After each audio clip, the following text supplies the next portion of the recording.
अरे धनंजय, काय झालं? एकदम निराश दिसायला लागलायस. अरे काय करायचं बाबा, 10वी झाली, 12वी झाली, त्यानंतर ITI सुद्धा केला, पण नोकरी काय कुठे भेटेना. आणि नोकरी मागाय गेलं तर कंपनीवाले म्हणतात पुण्याला या, मुंबईला या, इंटरव्ह्यू द्या, मग बघू. काय करायचं सांग आता. अरे पण तुला आपल्या आटपाडीतल्या रोजगार मेळाव्याबद्दल काय माहिती आहे का नाही? कसला रोजगार मिळावा आपल्या आटपाडीत, आणि कधी आहे या? अरे बाबा, आपल्या आटपाडीमध्ये भव्य रोजगार मेळावा आहे. आजपर्यंत ही गोष्ट झाली नाही आपल्या आटपाडीमध्ये, ती आता आपल्या आटपाडीत होणार आहे. यामध्ये 12वी असू द्या, ग्रॅज्युएशन असू द्या, एखादा विषय बॅकलॉग असू द्या, किंवा तुम्ही अजून शिक्षण घेत असू द्या, तरी सुद्धा तुम्हाला नोकरी मिळण्याची संधी आहे.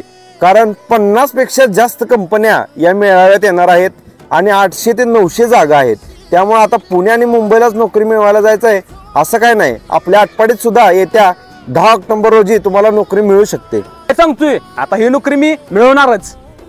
आता लगेच रजिस्ट्रेशन करतो. परवा दिवशी मेळावा आहे आणि माझ्या मित्रांना पण रजिस्ट्रेशन करायला सांगतो. तुम्ही पण तुमच्या मित्राला सांगायला विसरू नका बरं का. आता आपल्या ग्रामीण भागातील मुला मुलींनी काळजी करायची गरज नाही, आपल्याला सुद्धा मिळणार आहे बरं का नोकरी. येत्या 10 तारखेला म्हणजेच परवा दिवशी आपल्या आटपाडीत भव्य रोजगार मेळावा भरणार आहे. तरी मेळाव्याला या आणि नोकरी घेऊन जा.